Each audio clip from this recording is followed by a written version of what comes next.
아, 아.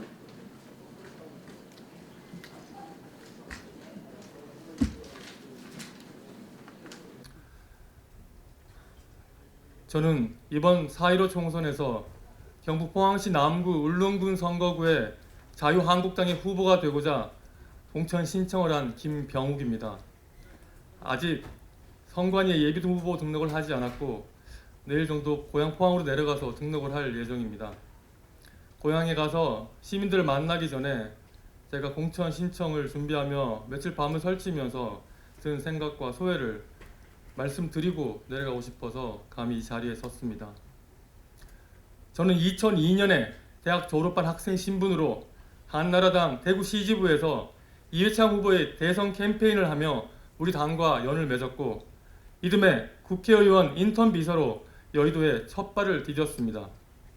인턴 근무를 한 지 며칠 지나지 않아 의원실에서 작성한 보도 자료를 들고 중앙당 기자실을 찾았습니다. 지금도 그날 그 보도 자료를 인쇄한 종이 더미의 온기와 쨍한 광택이 생생합니다. 당사에 있는 기자들에게 깍듯이 인사하며 손에 쥔 보도 자료를 건넬 때 손끝에선 짜릿한 기운마저 감돌았습니다. 다시 의원회관 사무실로 돌아와 인터넷 앞에서 자판을 두들길 때 또 한 번 손끝이 찌릿해졌습니다. 채 1시간도 되지 않아 제 손으로 배포한 보도자료가 기사화된 것입니다. 어쩌면 그날의 그 짜릿한 손맛이 저를 지금까지 국회에 남게 만들었고 또 작은 꿈들을 쌓으며 버티게 해주었는지도 모르겠습니다. 저는 국회의원 보좌관입니다. 보좌관은 감정 노동자입니다. 우선 모시는 국회의원의 심기를 잘 살펴야 합니다. 하지만 국회의원의 심기보다 더 잘 살펴야 하는 것은 국민의 마음입니다. 보좌관은 수많은 민원인을 응대하며 이유 없이 억울한 사람은 없다는 평범한 진리를 머리와 가슴으로 배웁니다. 국민이 어디가 아프고 가려운지 직접 보고 들으며 그들에게 적절한 처방을 찾아 제시해야 합니다. 이렇게 국민의 마음을 조금씩 헤아리면서 보좌관의 심장도 조금씩 뜨거워지게 됩니다.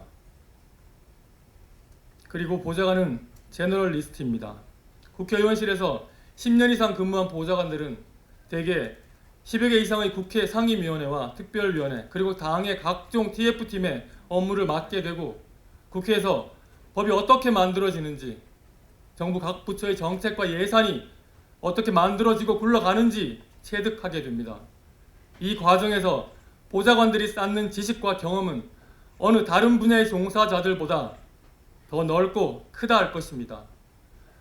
특별한 분야의 전문 기술자는 아니지만 다양한 구성원으로부터 이질적인 지식과 정보를 취합하고 수렴해서 원하지 않고 균형 잡힌 정책과 대안을 만드는 것이 보좌관의 일입니다. 마지막으로 보좌관은 팩트를 찾는 사람입니다. 국회는 예고 없는 생방송의 연속입니다. 언제 무슨 일이 터지더라도 국회는 그 일에 대해 즉시 국민 앞에 말해야 하는 책무가 있습니다. 그 말하는 집이 바로 국회의사당인 것입니다. 국회의원은 국가적인 사건이 발생하면 신속히 진상을 파악하고 문제점을 분석하고 나름의 모범 답안을 내놓아야 합니다. 이때 사건의 본질을 객관적으로 파악하지 못하고 주관적으로만 판단하게 되면 국민에게 무책임한 오답을 내놓게 됩니다. 보좌관은 국회의원의 말이 사실에 부합하고 책임성을 담보할 수 있도록 정확한 정보와 자료를 수집하고 분석해서 국회의원에게 제공해야 합니다. 이처럼 국회의원이 국민에게 책임질 수 있는 말을 할 수 있도록 끊임없이 팩트를 찾는 직업이 보좌관인 것입니다. 오랜 기간 국회와 정당에서 검증된 보좌관이야말로 막스 베버가 말한 열정과 균형 감각 그리고 책임감이라는 정치인의 3가지 자질을 충분히 갖춘 준비된 국회의원이라고 감히 말씀드립니다. 하지만 안타깝게도 지금까지 우리나라 정당, 특히 자유한국당과 그 전신 정당들은 선거 때마다 당과 국회에서 성장해온 보좌관이나 당 사무처 요원을 골라 선발하기보다는 단발성 화제가 된 외부의 인재들을 영입하기에 바빴습니다. 그런 외부의 인재들 중 상당수가 4년 임기 동안 아무 존재감 없이 귀한 국회의원 자리만 허비한 채 사라지는 것을 숱하게 보아왔습니다. 의회 민주주의 선진국인 유럽 여러 나라들은 정당과 의회에서 일찍부터 훈련된 정치 자원들이 내부 경쟁을 거쳐 자연스럽게 국회의원이 되고 또 이들이 국가 최고 지도자에 오르는 일도 잦습니다. 그 결과 이들 국가는 30대, 40대 대통령이나 내각 수반이 곧잘 등장하며 이를 통해 확보된 국정의 역동성을 바탕으로 시대 변화에 선제적으로 대응해 세계 최고 수준의 국력을 유지하고 있습니다. 이제 우리 당도 남의 떡만 크게 볼 것이 아니라 안에서 옥석을 가려 사람을 키우는 인재 육성 구조를 만들어야 합니다. 제가 오늘 일개 자유한국당 공천 신청자의 신분으로 국회 정론관에서 언론인들의 귀한 시간을 뺏는 것은 비단 저 하나만을 알리기 위해서만은 아닙니다. 언론인 여러분들이 이번 총선만큼은 당에서 의원실에서 꿈을 갖고 묵묵히 일해온 보좌진과 당 사무처 출신들에게 보다 큰 관심과 애정을 가져 주십사 당부 말씀을 드리기 위해 이 자리에 섰습니다. 그리고 몇 말씀만 더 보태겠습니다. 경제도 안보도 폭망인 이 문재인 정권에 실망한 국민의 원성이 날로 커지고 있습니다. 온 국민을 분통 터지게 만드는 조국에게 마음에 빚이 있다는 대통령, 자신의 명대로 살아있는 권력을 엄정하게 수사하는 윤석열을 오히려 핍박하는 대통령, 우한 폐렴을 앞에 두고도 공수처에 한눈을 파는 이런 대통령에게 민심은 차갑게 돌아서고 있습니다. 하지만 여전히 제1야당은 국민의 성에 차지 않고 있습니다. 변해야 합니다. 미친 듯이 변해야 합니다. 혁명적인 공천을 해야 합니다. 요즘 크게 뜨고 히트치고 있는 방송 프로그램 미스터 트롯처럼 공천해야 합니다.